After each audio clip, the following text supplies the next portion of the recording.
लगातार प्रदेश में जारी है। अब तक का 25,090 मामले सामने आ चुके हैं। आपको बता दें 16,912 मरीज स्वस्थ भी हो चुके हैं। इंदौर में 6,457 तो भोपाल में 4,800 मामले सामने आए हैं। कोरोना से अब तक 778 लोगों की जान भी जा चुकी है। तो ये बड़ी खबर इस वक्त हम आप तक पहुंचा रखे हैं। अब मध्य प्रदेश में लगातार कोरोना का कहर देखने को मिल रहा है और यही वजह है कि लगातार कोरोना अपने पैर पसारता नजर आ रहा है।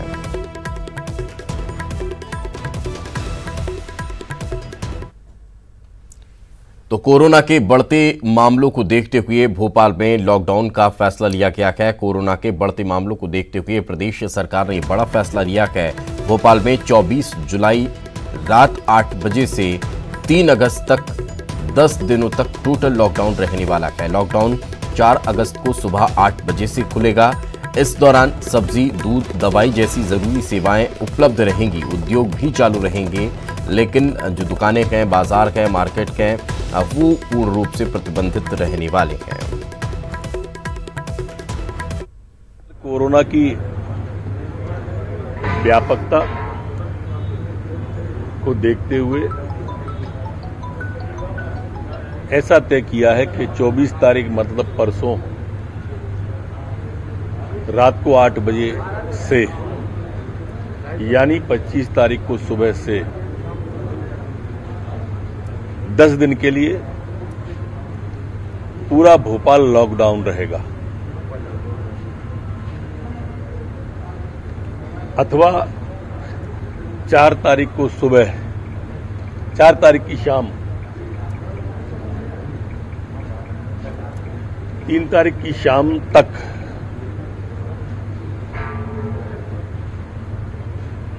दस दिन के लिए पूरा रहेगा। ये इसमें दवाइयां, सब्जी वाले जो सब्जी के ठेले हैं, कॉलोनियों में जाते हैं वो, दूध की दुकान, इंडस्ट्री और जो सरकारी राशन की दुकानें हैं, ये खुले रहेंगे। तो वहीं इस लॉकडाउन को लेकर मुख्यमंत्री शिवराज सिंह चौहान ने भी जनता से अपील की है। 24 जुलाई की रात से 10 दिन के लॉकडाउन को लेकर उन्होंने अपील की है। भोपाल में कोरोना की स्थिति और नागरिकों के हित में यह फैसला लिया गया है। आवश्यक वस्तुओं की आपूर्ति निर्बाध जारी रहेगी, ये भी उन्होंने कहा है। लॉकडाउन के नियमों का पालन करें और सावधानी बरतें।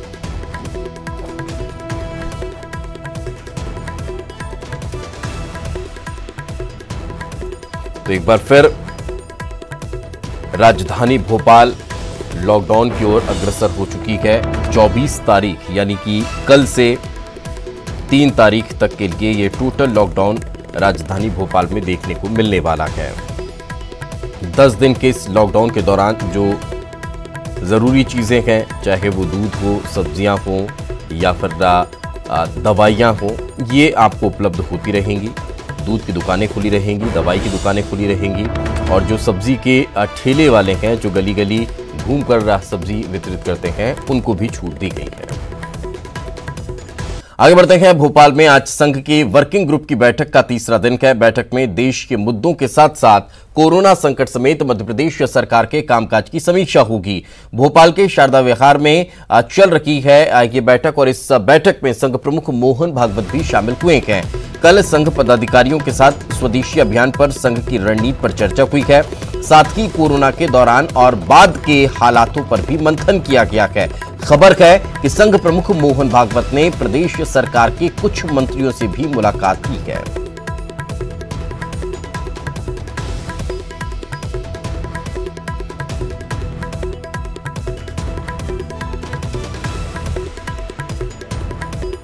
तो महत्वपूर्ण बैठक इस कोरोना काल में संघ की चल रही है और संघ की इस महत्वपूर्ण बैठक में कई मसलों को लेकर मंथन लगातार जारी है, चाहे वो स्वदेशी अभियान हो या फिर राम मंदिर निर्माण का मुद्दा हो या फिर मध्य प्रदेश की मौजूदा राजनीति हो। कोरोना काल की वजह से 15 अगस्त को इस बार जिलों में होने वाले कार्यक्रम नहीं किए जाएंगे। भोपाल में मुख्य समारोह होगा जिसका सभी जिलों में अब लाइव टेलीकास्ट किया जाएगा, सीधा प्रसारण किया जाएगा। सीएम पूरे प्रदेश को संबोधित करेंगे। कल शिवराज कैबिनेट की बैठक में यह फैसला लिया गया है। इसके साथ ही उज्जैन के आबकारी अधिकारी को भी बर्खास्त करने का फैसला कैबिनेट में लिया गया। कोविड-19 योद्धा के तहत प्रदेश सरकार सम्मान राशि भी देगी।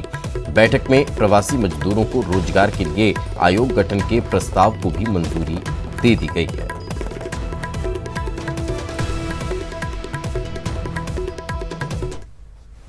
उसका समारोह भोपाल में एक जगह पर मंत्रिपरिषद के साथ माननीय मुख्यमंत्री के द्वारा संपन्न किया जाएगा। बाकी जिला और तहसील स्थानों पर अधिकारी उसे संपादित करेंगे।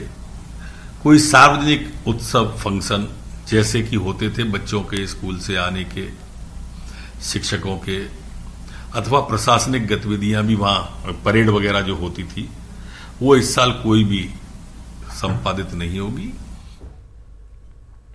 पूर्व मुख्यमंत्री कमलनाथ ने चुनाव आयोग को पत्र लिखकर सुझाव दिया है कोरोना महामारी को देखते हुए आगामी विधानसभा उपचुनाव बैलेट पेपर से कराने चाहिए। हाल ही में निर्वाचन आयोग ने सभी राष्ट्रीय और क्षेत्रीय राजनीतिक पार्टियों से देश में आगामी चुनाव के दौरान प्रचार पर उनके विचार और सुझाव मांगे थे। आयोग ने एक प्रश्न के पत्र में सभी पार्टियों से 31 जुलाई तक जवाब मांगा था। आपको बता दें कि इस साल मध्य प्रदेश समेत कुछ राज्यों में उपचुनाव कराए जाने हैं। वहीं इस पर बीजेपी विधायक प्रदीप लारिया ने कहा है कि कमलनाथ उपचुनाव में हार से डर गए हैं। आपको ये भी बता दें कि कांग्रेस एक तरफ जहां बिहार में बैलेट पेपर से चुनाव कराने का विरोध कर रही है, तो वहीं दूसरी तरफ मध्य प्रदेश में कमलनाथ बैलेट पेपर से चुनाव कराए जाने पर सुझाव दे रहे हैं।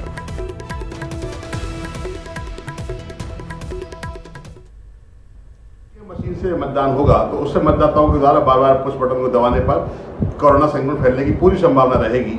इसलिए अगर कोरोना संक्रमण को फैलने से रोकना है तो मध्य प्रदेश कांग्रेस कमेटी के अध्यक्ष की मांग के ऊपर निश्चित रूप से कम होने वाले चुनावों को ईवीएम की बजाय मतपत्र से कराया जाए, और ईवीएम की बजाय अगर मतपत्र से चुनाव होंगे तो निश्चित किसी व्यक्ति को कोरोना संक्रमण की स्थिति नहीं बनेगी। ये सुझाव बहुत महत्वपूर्ण है। हमें उम्मीद है कि आदरणीय कमलनाथ जी के सुझाव पर मुख्य निर्वाचन आयुक्त महोदय इस पर ध्यान देंगे। दूर से दिख रहा है कि उनके जितने विधानसभा चुनाव में होने वाली हैं विधानसभा सीटों पर उनको निश्चित तौर पर हार दिख रही है, इसलिए कई प्रकार के बहाने बना रहे हैं। और निर्वाचन आयोग अपने आप में स्वतंत्र है, वो जो निर्णय करेगा उसको सबको मानना चाहिए। खबर भोपाल से। कोरोना के चलते विधानसभा उपचुनाव का खर्चा बढ़ जाएगा। 50 करोड़ रुपए का अतिरिक्त खर्च आएगा। अनुमानित 26 विधानसभा सीटों पर उपचुनाव में ये अतिरिक्त खर्च देखने को मिलने वाला है। 21 करोड़ की जगह 71 करोड़ का खर्च आने की संभावना जताई जा रही है। अनुमानित ये खर्च बताया जा रहा है। कोरोना से बचाव के उपाय के चलते ज्यादा खर्च यहां पर करना पड़ेगा। एक सीट पर तकरीबन 2 करोड़ 73 लाख रुपये खर्च होंगे। छत्तीसगढ़ में नगर पालिकाओं के चुनाव और उपचुनाव की तैयारियां शुरू कर दी गई है। राज्य के 3 नगर निगम, 1 नगर पालिका और 6 नगर पंचायतों में पार्षदों के चुनाव को लेकर निर्वाचन आयोग ने तैयारी शुरू कर दी है। मगरलोड नगर पंचायत के वार्ड 11 में पार्षद पद के लिए उपचुनाव होगा। वोटर लिस्ट तैयार करने के लिए राज्य निर्वाचन आयोग ने कर्मचारी के लिए कार्यक्रम जारी कर दिया है। वोटर लिस्ट का प्रकाशन 9 सितंबर को किया जाएगा। 18 सितंबर तक दावा आपत्ति भी ली जाएगी। वोटर लिस्ट का अंतिम प्रकाशन 12 अक्टूबर को होगा। राज्य चुनाव आयोग ने इस संबंध में कोरिया, रायगढ़, रायपुर, दुर्ग, बेमेतरा, राजनांदगांव, सुकमा, बीजापुर और कांकेर के कलेक्टर को पत्र भेजा है।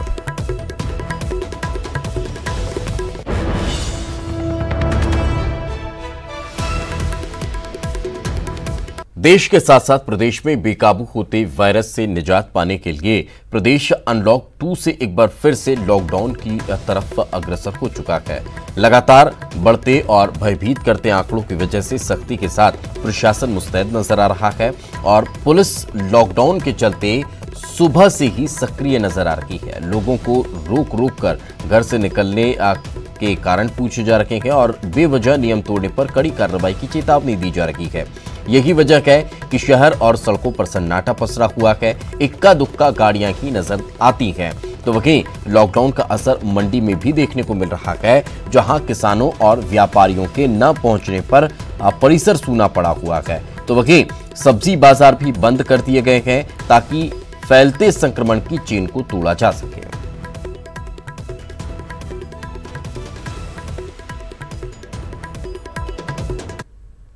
खबर रायपुर से। प्रदेश में कोरोना का कहर लगातार जारी है। 24 घंटे में 237 नए कोरोना मरीज मिले हैं। रायपुर से सर्वाधिक 70 नए मामले सामने आए हैं। सुकमा जिले से 36 नए मरीज मिले हैं। 24 घंटे में 116 मरीज डिस्चार्ज भी हो चुके हैं। एक्टिव मरीजों की संख्या 1709 हो चुकी है। कुल पीड़ितों की संख्या 5968 पहुंच चुकी है। कोरोना से 29 लोगों की जान भी चली गई है।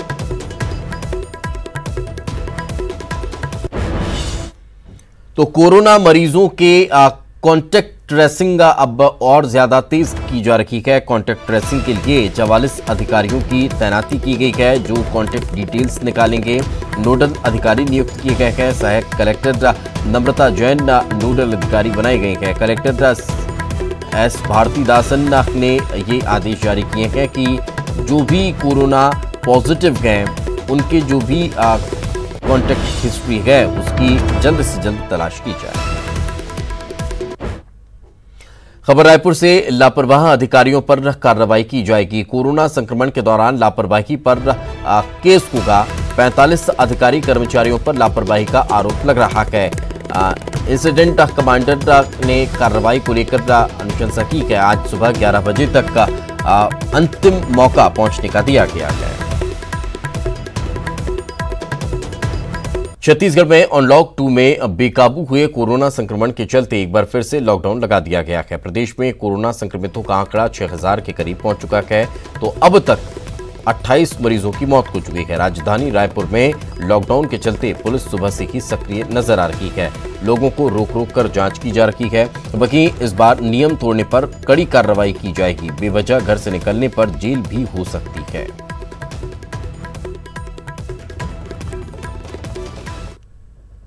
लॉकडाउन को लेकर पुलिस चौकस है। राजधानी में पुलिस ने फ्लैग मार्च निकाला, जिसमें लॉकडाउन को लेकर लोगों को समझाइश दी गई। इस फ्लैग मार्च में एसपी और कलेक्टर भी शामिल नजर आए।